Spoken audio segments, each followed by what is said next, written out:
রংপুরে ঘুরতে যাওয়া ইরানি দম্পতির মোবাইল, ডলার ও পাসপোর্ট ছিনতাই করে মারধরের ঘটনায় 4 জনকে গ্রেপ্তার করা হয়েছে।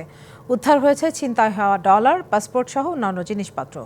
ঘটনাটি শহর জুড়ে সৃষ্টি করেছে ব্যাপক চাঞ্চল্য।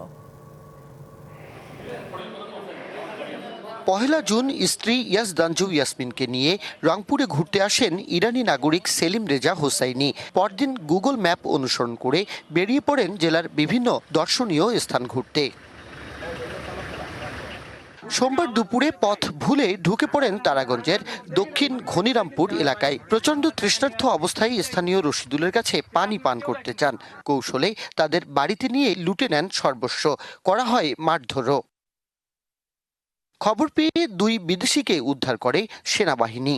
আমরা এই দুজনকে সেফলি আমাদের নিজস্ব লোকেশনে নিয়ে আসি এবং যে বাদী ছিল, যাদের নামে কমপ্লেন ছিল, তাদেরকেও আমরা জিজ্ঞাসাবাদ করি। ঘটনার পর তারাগঞ্জ থানায় মামলা করেছে পুলিশ। গ্রেপ্তার করা হয় 4 অভিযুক্তকে। তারাগঞ্জ থানা পুলিশের যে মোবাইল অফিসার, সেই মোবাইল অফিসার বাদী হয়ে থানায় মামলা রুজু করে।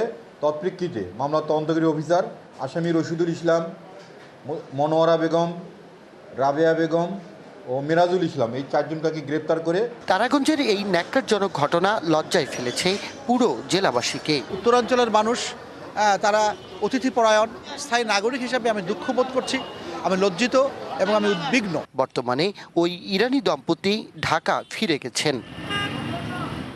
Majed Masud, DBC news, Rangpur.